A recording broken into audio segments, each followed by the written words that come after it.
From the McCourtney Institute for Democracy at Penn State University, I'm Chris Beam. I'm Candace Watt-Smith. I'm Jenna Spinelli, and welcome to Democracy Works. This week, we are joined by Matthew Rhodes-Purdy, a professor at Clemson University and one of the authors of the book, The Age of Discontent, Populism, Extremism, and Conspiracy Theories in Contemporary Democracies. Now, Matthew was a guest or an attendee at a conference that we organized on populism, piety, and patriotism back in the fall. That's how we learned about this book and the rest of his work. And if you take the subtitle of this book, Populism, Extremism, and Conspiracy Theories, those three things together encompass half, maybe more of the episodes that we've done on this show, looking at those themes from different angles. But I think he and his co-authors tie them together in a way that we maybe haven't discussed before, using the idea of discontent and how that kind of brings those three elements together. Yeah, I think their definition of discontent is interesting and has some theoretical heft behind it. We had Cass Moody was at that conference as well, and we had an episode with him talking about populism. It's not that, we can't come up with anything more to talk about. It's that this is a distinctive, maybe not unique, but distinctive moment in world history where populism and nationalism and often, if not always, religion combine to make this really heady stew that undermines, if it doesn't endanger, democracy all over the world. So it's something that's worth trying to understand and to talk about. One of the things that Matthew brings up is that, and the book is comparative, that we see this, many patterns around discontent. And here, discontent is not just dissatisfaction, but like severe, deep, I don't want to use the word now dissatisfaction, but anger about, how well things are going and that everything is going not good. And we see patterns in Brexit and in, Latin America and in other places in Europe and in the United States, where there is a seeming kind of rejection of some of the basic tenets of democracy. And so then the question is, why? I think one of the helpful things about this book is that, we tend to think about, American politics or Venezuelan politics or, Spanish politics, but humans across those spaces have a lot of similarities psychologically, their responses to economic downturns, the ways in which we respond to minority groups. And so this book does a good job of trying to think through the patterns across the globe that we are seeing in this, what they're calling an age of discontent. No, I think that's a good summary. They say that discontent is this deep and abiding feeling that everything is going wrong. And there are, they identify, I think correctly, that there are two kind of main explanations. What is the driver for this? How did this come to happen? And one of them is economic. And he says that, they say that, with the Great Recession of 2008 and then commodities crises and then COVID and the economic downturn associated with that, there's just been this dramatic economic upheaval. And a lot of people feel a lot more precarious in their economic situation than they did before. And then there's another group that says that this issue is cultural and that people who used to see themselves as being on the top of the heap, right, who were economic, political, and cultural hegemons, they were the ones who were in the best position, suddenly don't feel that way anymore. And the values that they hold dear are questioned or denigrated, right? And so when you see people arguing or, decrying woke culture or, trans bathrooms or whatever, that's what that is. And so that is the other argument, right? It's one or the other. And it's very difficult to put these together, right? Because, you got the whole homo economicus and rationality, and then you got this other group that is looking at things that are kind of amorphous and which, and culture is always changing, right? So what this book does is try to put those together and see them as one phenomenon that they can kind of account for. Right. They make a very complex, nuanced argument. And I think that it helps to situate the patterns that we see in other countries around the same time that have also experienced economic downturns. So to my knowledge, there were no places that were quarantined from the effects of the Great Recession. And still more, there were no places that were quarantined from the effects of COVID. So, for that, the kind of baseline of that we see these patterns across the globe, that we do have to kind of come up. We have to, if we want to try to understand the global pattern, then we have to really you have to move outside of just looking at the forest and the trees just in the United States. Yeah, I think that's well said, both of you, and we'll certainly hear more from Matt in this interview. Unfortunately, we were not able to talk with all three of the book's authors, but I think Matt does a good job of representing their work well. So let's go now to the interview. Matthew Rhodes-Purdy, welcome to Democracy Works. Thanks for joining us today. Hi, thanks for having me. So we're talking today about your latest book, The Age of Discontent, Populism, Extremism, and Conspiracy Theories in Contemporary Democracies. And, as I was reading the book and reflecting on some of its main themes, the thought occurred to me that in some ways, these themes of populism, conspiracy theories, even political discontent more broadly, it's pretty well-worn ground. Since 2016, there's been a lot of ink spilled, a lot of audio minutes devoted to figuring out why things are the way they are in our politics, what underlies some of these trends that we've seen. So I wonder if you could just start us off by talking a bit about why you wanted to wade into these waters and what you and your co-authors thought that you could bring to the conversation that wasn't already there. Right. Yeah. So very crowded field, obviously, by the time we got in. The main thing we wanted to bring was just an awareness of how so many of these different phenomena were, in fact, just different manifestations of the same basic impulse. In the academic literature, conspiracy theories and populism and, far-right politics, a lot of the times they don't talk to each other, and they don't talk to each other regionally as well. You have a Latin American populism, you have European populism. And what we saw just in sort of casual conversation with each other, myself and Steve and Rachel, was just there's a lot of overlap here. And we think there's something underlying all this, which is just this general sense that democracy is not working for people anymore. So we saw that, but we also saw the same debates over and over again, whether what's driving this? Is this about economic grievance? Is this about, people are hurting, they're losing their jobs or whatever, and that's why they turn to these sort of angry, aggressive forms of politics? Or is this about cultural norms? Is this the backlash? Is this, older, more traditionalist voters against younger, more cosmopolitan voters? And we found evidence on both sides of that debate. It was really unsettled. And what we also found was just a general sense among people that both of these things have to matter. They both seem like they're in there, like they're in the mix.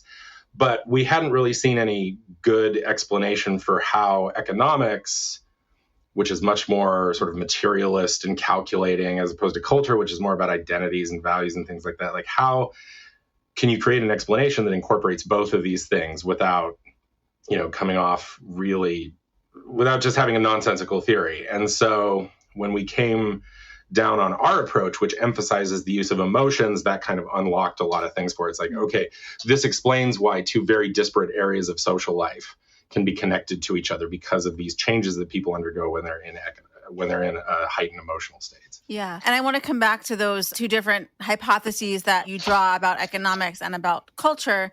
But before we do that, you do a nice job in the book of breaking down what exactly you mean by democratic discontent. So discontent is, first of all, it's more intense than just sort of being upset with what's going on in the moment. It runs deeper than that. It's not like, oh, this policy is bad, or this leadership is bad, or this government is bad. It's everything's bad. All of the politicians are bad. All the populists are bad. We write that it is cumulative. Discontent builds over time as a result of repeated disappointments, in a sense that this situation is out of hand and there's no evidence that it's going to be able to right itself or be righted through normal democratic means. I think that's really the key one, is this idea that the normal mechanisms of democracy that are in place to change things when they're not going well are not functioning properly. And then the other really important one is just discontent is it's more intense. It's not, this is ill-advised or this is wrong-headed. This is evil. There's a moral dimension to it that creeps in that you don't have with just the ordinary annoyances that we see in democracy. And so I know that you're not a historian by training, but as you were just describing those elements, I know you trace them back to the 2008 financial crisis and Great Recession and that period. But I wonder how much of this discontent is just kind of normal in some respects in democratic politics, and that it maybe will ebb and flow and people will be more discontent at some periods but less in others. Do you have any sense of that, about how cyclical this type of behavior is, or these types of feelings and emotions are? Yeah, there's always a certain percentage of the population who are just alienated and frustrated and angry. You're never going to completely banish discontent, but I think the perception that this is just sort of a normal form of politics that just exists out there, and that occasionally you get a really charismatic demagogue who can whip it up and gain power because of their own personal characteristics. That's, I think, a mistaken view of how it works. There are clear social circumstances, I think, that leads to this. We see it historically. We see it in 2008. And these are sort of periods of dramatic social transformation that undermine democracy's ability to function, that render old party systems and systems of representation non-functional. And I do think we're going through that right now. If you look at waves of discontent, they tend to pop up when the economy is changing drastically. So Latin American classical populism, for example, during the industrialization period, those systems did not make the transition cleanly in a lot of places, and populism emerged as a result. The transition away from state-led economics to free market economics, same deal. Right now, we're in a situation where the developed world, the world we study, the Americas and Europe, has been rapidly deindustrializing. You've seen the rise of the knowledge economy, as well as the service sector, the informal economy in terms of the gig economy. And what you have is the popular sectors in society, the people at the bottom of the social pyramid, are not organized to a great degree the way they were during sort of the height in the industrial period. And as such, it's very difficult for the kind of pro-equality, pro-regulating the market forces to advocate for themselves effectively. And because of that, there's been a real reduction in the ability of democracy to sort of tame the worst aspects of the market and, protect economic equality and, protect the interests of people who are at the bottom of the social ladder. And as a result, that's where discontent emerged. We talk about 2008, but 2008 was the spark or the trigger. The gravest economic crisis in the world will not set off an age of discontent without some underlying process that's been going on, kind of building pressure. Yeah, you write that economics are the roots, culture is the branch, and emotions are the trunk connecting the two. I thought that was a really nice metaphor to use, a really nice way to put it. So how do you get from this sense of discontent, economic discontent, as you've been describing, to populism, extremism, and contemporary? So we can take those all together or one at a time, whatever you'd like to do. Right. So the theory here is the economics to emotions to culture produces the discontent, which we argue is this latent concept. Oh, but there's that fourth thing that I forgot to talk about earlier. The fourth thing is that it's latent and unobservable. We don't expect people to have these sort of sophisticated political narratives that they create for themselves. They go out into the social narrative environment, the media, social media, whatever, and pick up the ones that appeal to them, which a lot of times are going to be ones that sort of validate their emotions and validate what they're feeling, even if it's not exactly the same story that's going on in their own heads, because most people, the story in their own head is going to be real vague. And so what those narratives are and how they're directed this way or that way by the specific history of the country involved is really important for directing how that discontent manifests. So the real common one we see is populism, obviously, because it is sort of a ready-made narrative to explain why you feel so upset and why democracy can't seem to fix things that you see as broken. It's this idea that the political class is completely evil and they've betrayed you for some other group. But then these outsider elites who are pushing these populist narratives can graft, and in fact have to graft, some kind of more comprehensive social narrative onto that. Who are the people on whose behalf the political elite have betrayed you? Are they Wall Street? Are they the globalists? Are they this, that, or the other thing? So that influences things. The other thing is just the structure of prejudice in society matters. When these emotions get kicked up, it's not like if you make somebody angry, they're automatically going to go off and be really mad at immigrants or people of color. Anger reinforces pre-existing biases and habits of mind. So it's going to direct people's anger towards groups they're already predisposed to dislike. So coming back to the idea of economic discontent and some of the emotions that surround that, I feel like the pandemic, some of the relief programs that were put into place, whether it was putting student loans on hold or some of the rent provisions and increasing support for children and family programs, like that's the closest thing, at least that I could think of, is like an attempt at resolving or lessening some of those feelings of economic discontent. Would you agree with that?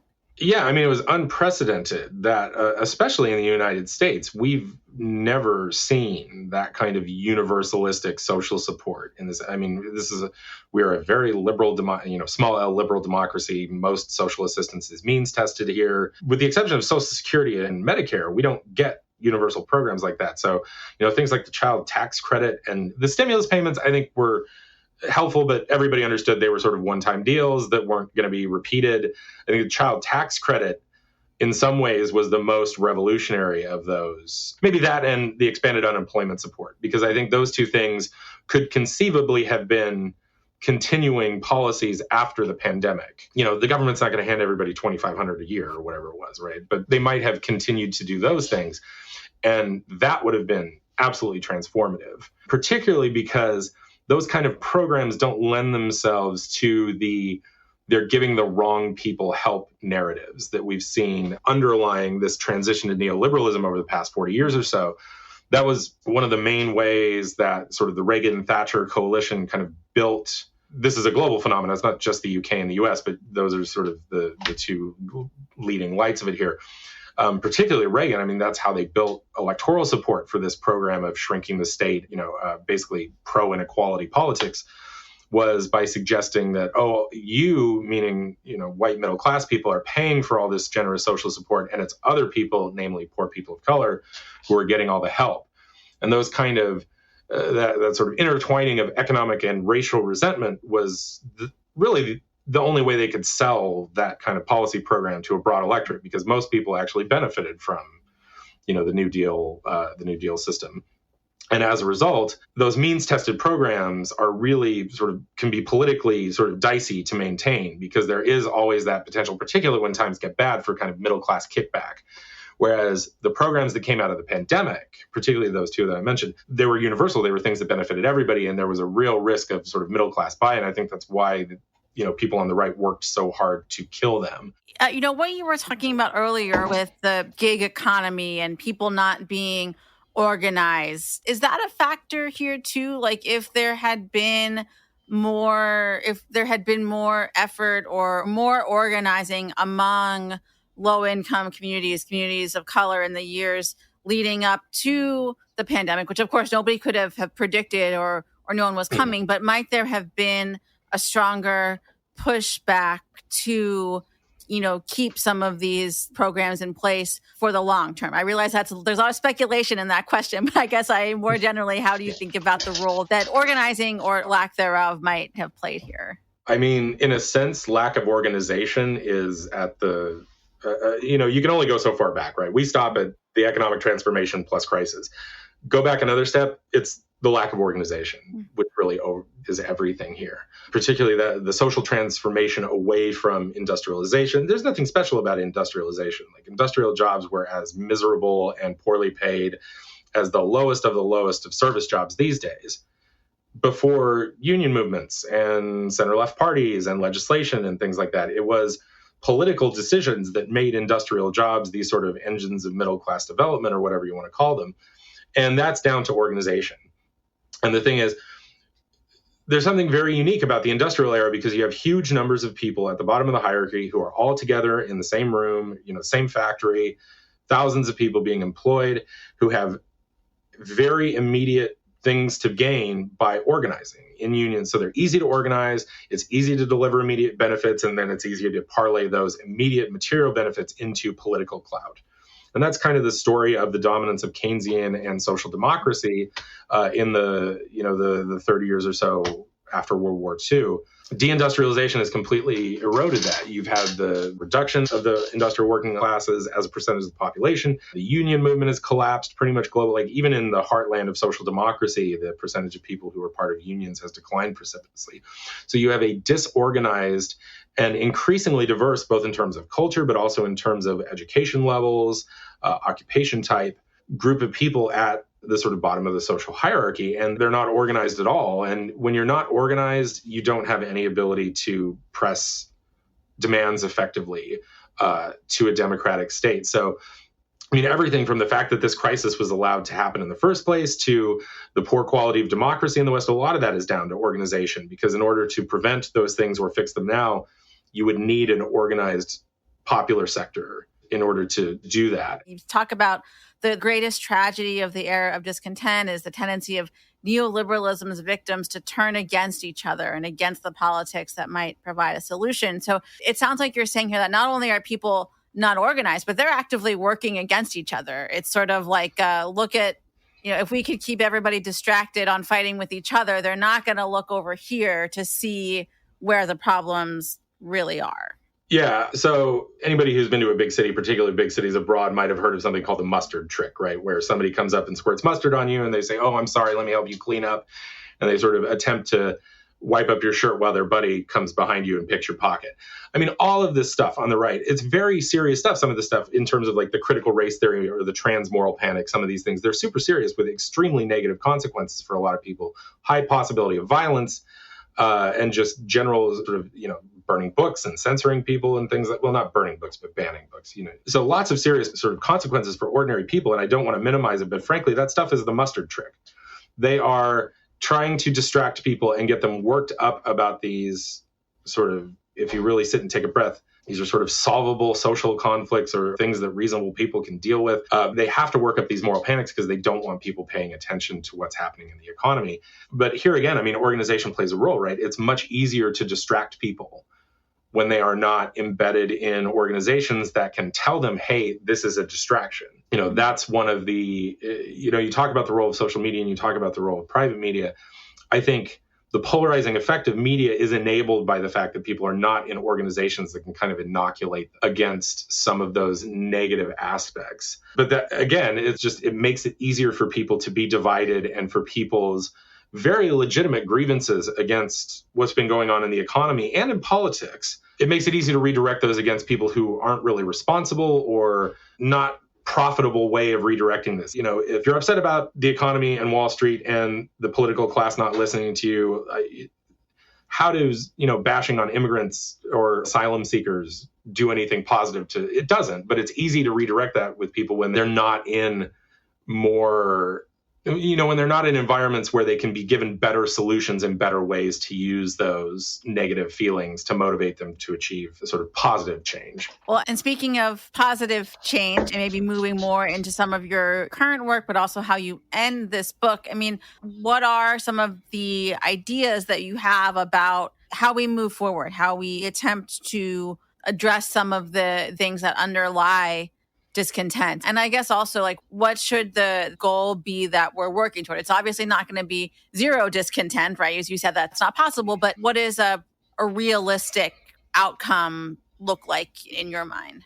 Right. I think realism is interesting because I think, there's this idea that sort of massive transformation is in some way unrealistic. I actually think that people who believe that you can take the current sort of basic structure of our current system and reduce discontent to a manageable level within its basic parameters with small reforms, I think that's unrealistic.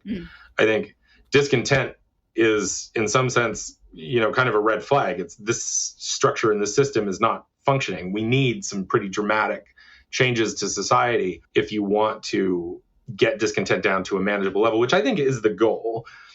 Even in, like I said, sort of the heyday of social democracy in Europe, where you had super responsive democracies and really strong government support for political equality, you have, a certain percentage of the population who, for whatever reason, mostly sort of individual personality and psychological issues, are just not going to be able to get with the program and not going to be able to accept the way things are. You're going to have people with authoritarian personalities. You're going to have people with serious pathologies who just are malcontents, basically. And I think the key thing at that point is just reducing that group to the smallest possible size so that they can be looked at from a security perspective, basically, because if they don't have democratic discontent, then they go into sort of violent radicalism and militia movements and terrorist organizations and things like that. And that becomes a law enforcement issue rather than a democracy issue. So basically, it's like shrink them enough to get them off my plate and put them onto the security people's plate is the goal. But we look at specific things in the book, and there's two things we really point out. But the overarching theme is just neoliberal democracy is not sustainable in the long run. Those two things contradict each other in extremely fundamental ways, and you cannot have the neoliberal part while still having a robust democracy part. And the basic insight there is that there are very, very few genuine neoliberal or libertarians out there. Theda Skocpol and Vanessa Williamson, I think her name is, they have a book on the Tea Party that really demonstrates this very well, which is most people who profess economic libertarianism are in fact economic libertarians for everyone except themselves. They think their benefits they deserve them, they're worthy of them, they should get support. It's other people and people they don't like who should be cut. But the concept we use, which is sort of the thing I'm focusing on in my future research, is this idea of continuous democracy, where it's not enough to have democracy just in the electoral arena and just at election time. We really need to democratize society to a substantial degree. So among other things, that means we need increased organization. We need parties that are deeply rooted in society, that have connections to social movements, that can activate and get people energized about politics. But then there's the questions of things sort of outside the political realm. I forget the name of the author, but the book is called Private Government, that we rely on. It basically makes the point that most people in democracies spend the majority of their time in authoritarian environments, because that's what economic firms are. They are very top-down, very hierarchical, and especially with the lack of organization, the people at the bottom of those hierarchies have very little rights in them. So can we really expect people to act as good sort of democratic citizens when they spend most of their lives in these extremely authoritarian environments? Yeah, I think really just more democracy is the key here, and more effective democracy, but that's a short phrase that belies an incredible amount of work that's going to have to be done in order to get us there. So I hope our listeners will pick up a copy of the book and read more. As you may be able to tell from this conversation, you pack a lot into what is not a very long book. There's a lot of theory and examples and a lot to chew on, as we like to say on this show. So Matt, thank you so much for joining us today. Thank you so much for having me. I've really enjoyed the conversation. Well, thanks to Ginny and Matt for that really great conversation. One of the things that came to my mind as I was listening again to the interview is to really pinpoint who this book is about, actually. That this kind of idea of, well, who is experiencing discontent?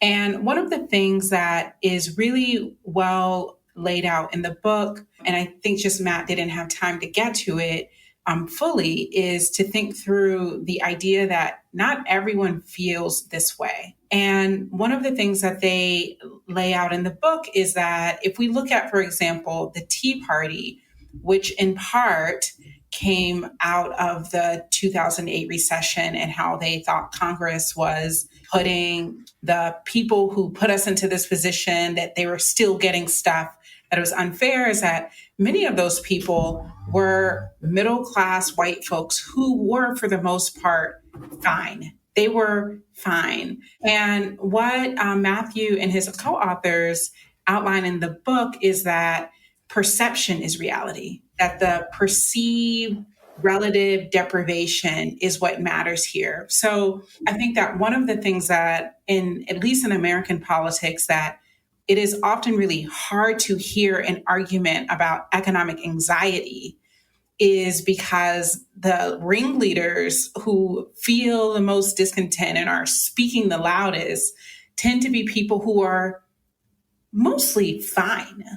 Mm-hmm. But by doing by really taking care of the psychology component of it, what Matt and his co-authors are able to do is to remind us that people are not rational and that what really matters is their perceptions. And it also reminded me of the conversation that we had with Juliet Hooker, who talks about anticipated losses, that we tend to focus a lot on, that we tend to see and hear a lot about anticipated losses from, cultural change or economic change or immigration or LGBT rights or whatever. And there's not any loss, but people get worked up around these things. And this kind of discontent is what we get out of that. Yeah, I think that's really interesting. Neither of us are experts on political psychology, but I do think that they are correct to kind of frame it that way, And, anticipatory fear, that's how horror movies work. That's how they scare you. Not when the monster's there, but when you know the monster's coming or the bad guy's coming and you don't know where or when. And so, that's human psychology. The other thing, I do think, the more you know about psychology, the more you recognize that rational self-interest, on a good day, we can maybe get 20% of that. And I'm talking about we as Homo sapiens. We're just not wired to be that good at it. But the one thing they said that really struck with me was this idea that conspiracy theories are rational. And it took me a while to put that together, but I actually think that there's a point to it.